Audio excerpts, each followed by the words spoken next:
Good morning, Dragons, and welcome to Geometry Classwork video number 1. I'm just going to show you about 4 examples to help you attack the follow-up problems. I want to find the area of a variety of shapes, and sometimes you're going to know the formula and sometimes you're not. So here I have an abnormal shape. We call it sometimes a complex shape, and I want to use some other skills to be able to decompose and recompose the shape so that I can find the area. Now let's pretend you don't know the formula for triangle. Let's say the only formula you know, the only thing that you have in your math toolbox is the area of a rectangle. At best. Let's say that's the best you know. So let's say area of a rectangle, and you might only remember it from previous videos that we've recently done. Let's say you know that that is area equals length times width.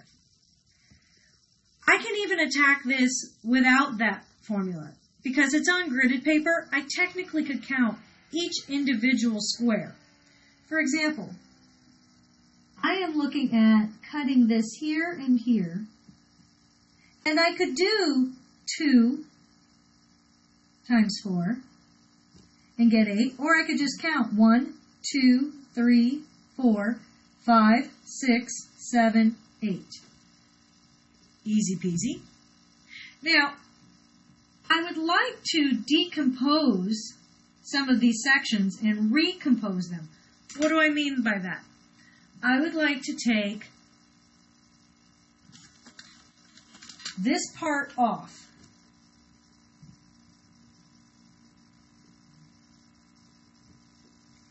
And reconfigure it so that it lives here. And by doing that, I can recompose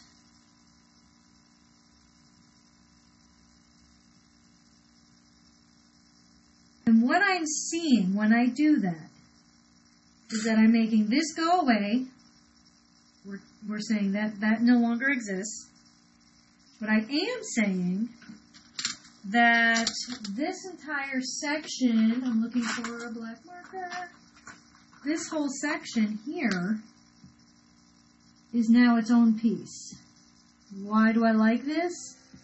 Because we have solidified that I know the area formula for a rectangle. And this is a special type of rectangle, it's a square. So I can do that, and I've got this guy here. I'm comfortable with him. And I can recompose this guy too. I can take this section off.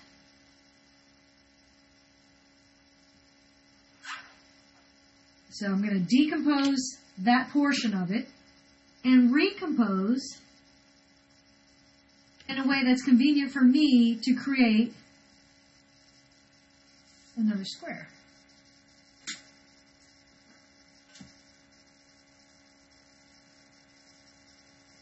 Now, I can either count the side lengths 2 by 2 and say that this is 4. Or, if I still didn't know this formula, I could just go 1, 2, 3, 4, 5, 6, 7, 8. So this is 1, 2, 3, 4. And this one's 1, 2, 3, 4. So this one is 4. This one is 8. This one is 4. I can just take those numbers and do what with them? I just add them all up.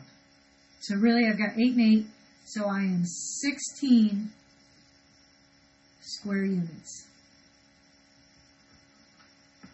This is just one of many strategies you could use to find the area, but I want you to understand that you don't need to know a bunch of fancy formulas to be successful at this. You can rearrange shapes in very interesting and clever ways to get what you need. Let me show you another one. Here I've drawn an arrow, and I want you to be open-minded to the way I'm going to cut it.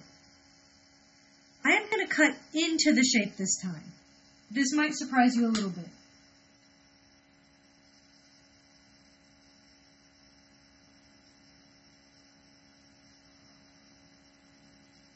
If I take this it will fit here. I could cut this up and prove it.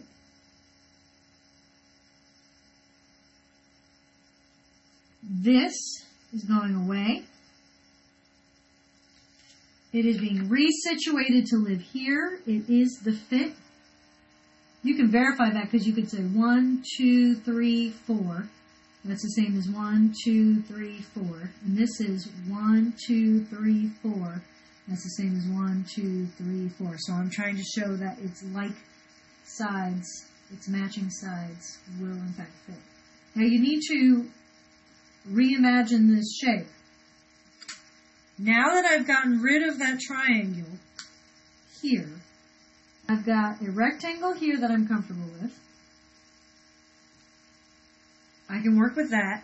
And instead of having two triangular pieces, I've created this. So now I really want to find the area of the two pieces that are highlighted in black. So I've got 1, 2, 3, 4 across. 1, 2, 3, 4, 5, 6. 6 here.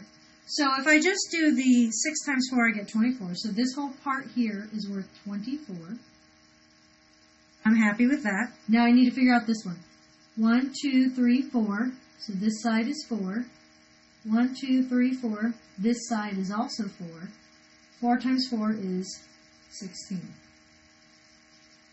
So this portion and this portion put together would give me the area for the total figure.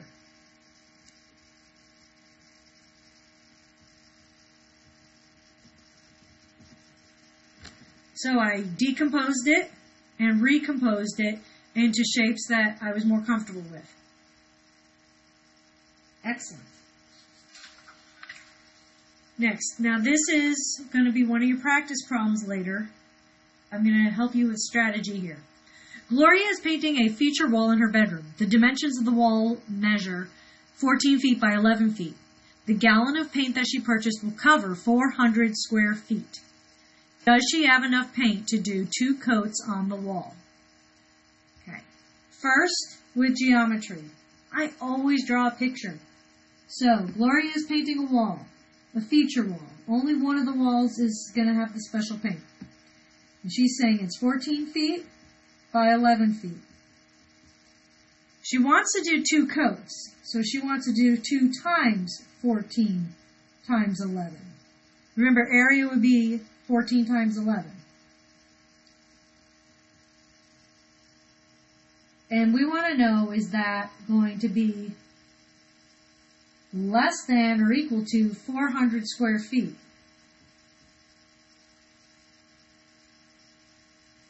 So this is me just jotting down, brainstorming. The paint will only cover 400 square feet. This is 1 coat. Multiply it by 2, that's 2 coats. So let's take out our calculator really quick. Let's see what we come up with. We're going to do 14 times 11 is 154. So we've got 2 times 154 feet squared. So I'm going to multiply that by 2. So to do 2 coats on this wall, it would be 308 feet squared. And then I ask myself, is that less than or equal to 400? Check. It is. She can use the gallon of paint that she owns to successfully do this. Draw a picture. Try to come up with what is happening in the scenario. Figure out if it's true or false. Feel free to use a calculator on these. So that's just one. And one more that's going to be on your practice problems. Stephen is designing a rectangular frame to go around a drawing that measures 11 inches by 8 inches. He has budgeted $15 to cover the cost of the material for the frame. He would like the frame to be 2 inches wide around the perimeter of the drawing. The diagram below shows the dimensions of the drawing and the frame. The material for the frame costs 20 cents per square inch. Will Stephen have enough money to cover the cost of the frame? And what's great about this is they already gave us a really nice diagram. Couple strategies. There's two things I use a lot in geometry. One's called cut up and one's called takeaway. When I did something like this, to me this was cut up. I chopped up part of the figure.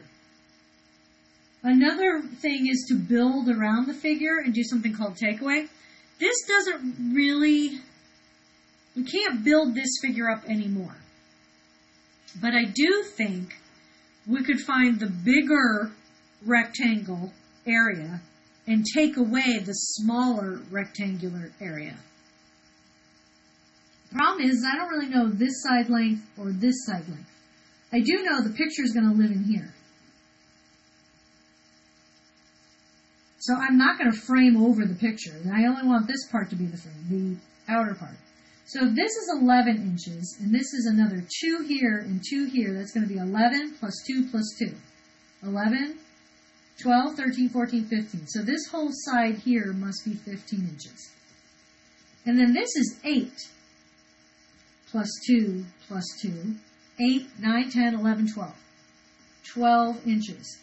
So the big part, the big darker rectangular there, that rectangle is really 15 inches by 12 inches. But we're not going to frame the inside of the picture, so we'd have to take away the 8 by 11.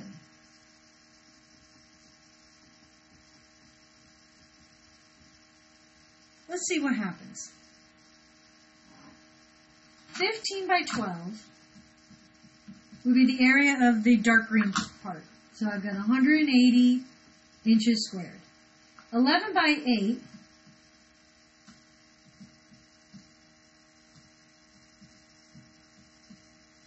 I'm typing all sorts of wrong stuff. Let's try that again. Okay, 88. That is the light green part. That's the part that's the middle that we really don't need.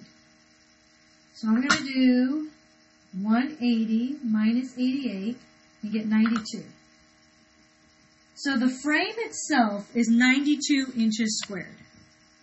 That's what I have so far. Now, the material cost says 20 cents per square inch. So I need the frame to be 92 inches squared times 20 cents per square inch.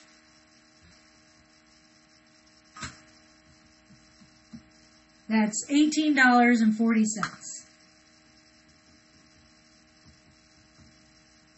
That's how much the frame would cost.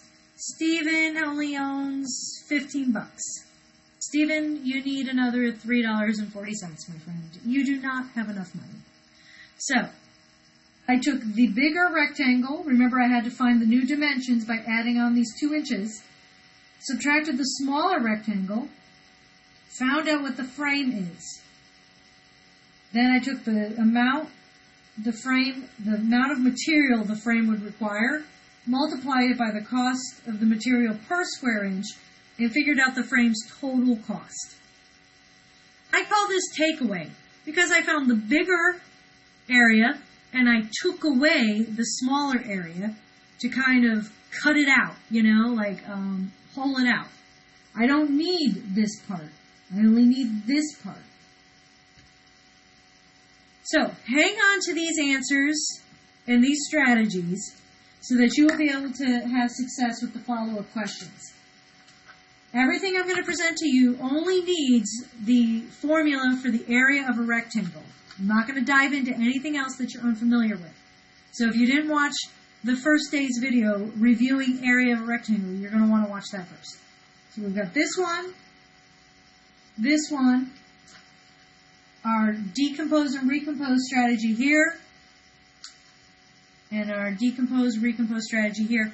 Some of these are not drawn identical to the ones you have in your practice problems. You're going to have to count the squares that are allotted to you. So the answers may not be an exact match, but you can, in fact, use the same strategy. Thank you for joining me, Dragons, and I will see you soon.